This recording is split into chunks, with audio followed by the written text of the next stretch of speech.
রাব্বুল আলামিন নাযিল করেছেন। সুদীর্ঘ 23 বছর ধরে আল্লাহ রাব্বুল আলামিন জিবরাইল আলাইহিস সালামের মারফতে আমাদের নবীকে দান করেছেন। এই কোরআন যখন আমরা পড়ব, কোরআন পড়ার ভিতরে আল্লাহ রাব্বুল আলামিন অনেকগুলো সওয়াব দিয়েছেন। আল্লাহ রাসূল জানিয়ে দিলেন, মান ক্বারা হারফান মিন কিতাবিল্লাহ, দুনিয়াতে এমন একটা কিতাব রয়েছে, দুনিয়াতে এমন একটাই কিতাব, দুনিয়াতে অনলি ওয়ান একটাই কিতাব, সেটা হচ্ছে আল্লাহর কালাম। এই আল্লাহর কালাম থেকে যখন আপনি একটা হরফ তেলাওয়াত করবেন, আপনি যদি ইংরেজি বই পড়েন আপনার জ্ঞান অর্জন হবে, সব হবে না। আল্লাহ রাসূল জানিয়ে দিলেন, এই কোরআন থেকে যদি তোমরা তেলাওয়াত করো, আপনি বাংলা পড়বেন, জ্ঞান অর্জন করবেন, কিন্তু সব হবে না।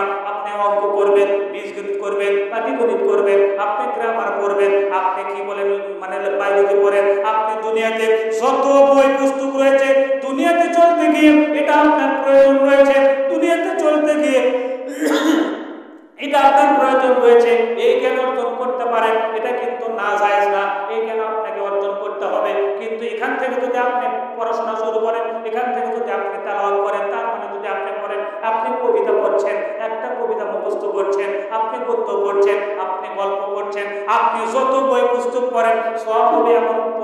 এমন পুস্তক দুনিয়াতে নাই, এমন বই দুনিয়াতে নাই, এমন কিতাব দুনিয়াতে নাই। আল্লাহ রাব্বুল আলামিন এমন একটা কিতাব দান করেছেন, আল্লাহ রাব্বুল আলামিন এই কিতাব দান করেছেন আপনাকে আমাকে।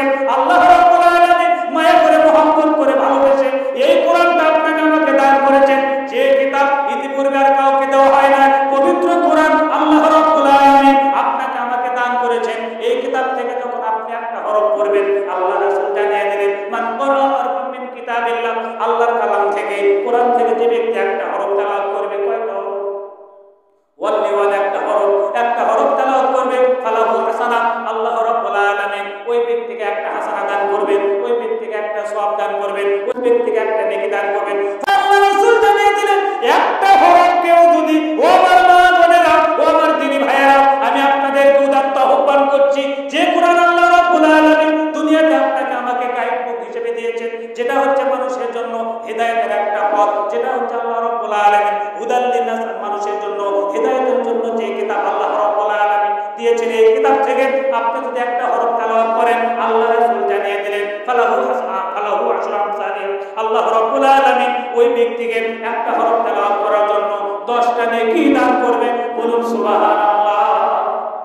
কোরআন থেকে একটা হরফ যদি তেলাওয়াত করতে পারি, একটা হরফের বিনিময়ে আল্লাহ রাব্বুল আলামিন 10টা নেকি দান করবেন। শুধু তাই নয়, এবার আল্লাহ রাব্বুল আলামিন বলছেন, মান জাআ বিল হাসানাতি ফালাহু আশরু আমসালুহা, আল্লাহ রাব্বুল আলামিন যে ব্যক্তি, আল্লাহ রাব্বুল আলামিন বলছেন, যে ব্যক্তি একটা ভালো কাজ নিয়ে আসবে, একটা ভালো কাজ নিয়ে উপস্থিত হবে, একটা ভালো কাজ নিয়ে তার মানে যে ব্যক্তি একটা নিয়ে আসবে, কি নিয়ে আসবে? একটা ভালো কাজ। কোন ব্যক্তি, কোন নর, কোন নারী, কোন পুরুষ, কোন ছেলে, কোন মেয়ে, কোন মা, কোন ভাই, কোন বোন, কোন আত্মীয় স্বজন, নারী হোক আর পুরুষ হোক, যুবক হোক আর যুবতী হোক, বৃদ্ধ হোক আর বৃদ্ধা হোক, দুনিয়াতে কোন মুসলমান, কোন আল্লাহর বান্দা যদি কিতাব থেকে একটা হরফ তেলাওয়াত করে 10টা নেকি দান করবেন। এবার আল্লাহ রাব্বুল আলামিন জানিয়ে দিলেন, আমার কোন বান্দা বান্দি একটা যদি ভালো কাজ নিয়ে উপস্থিত হয়, মান জাআ বিল হাসানাতি ফালাহু আশরু আমসালিহা, একটা ভালো কাজ নিয়ে যদি দুনিয়াতে উপস্থিত হয়, আমি আল্লাহ রাব্বুল আলামিন 10টা ভালো কাজের বিনিময়ে যতটুকু সওয়াব হয়, কতটুকু নেকি, কতটুকু সওয়াব দান করব। বলুন সুবহানাল্লাহ। আল্লাহর বিধান যদি আমরা মানি, ইসলামী বিধান যদি আমরা মানি, তাহলে আমাদের সওয়াবের অভাব হবে না। কিন্তু আমরা উত্তম হয়ে থাকতে পারি না, আমরা উত্তম হয়ে চলতে পারি না।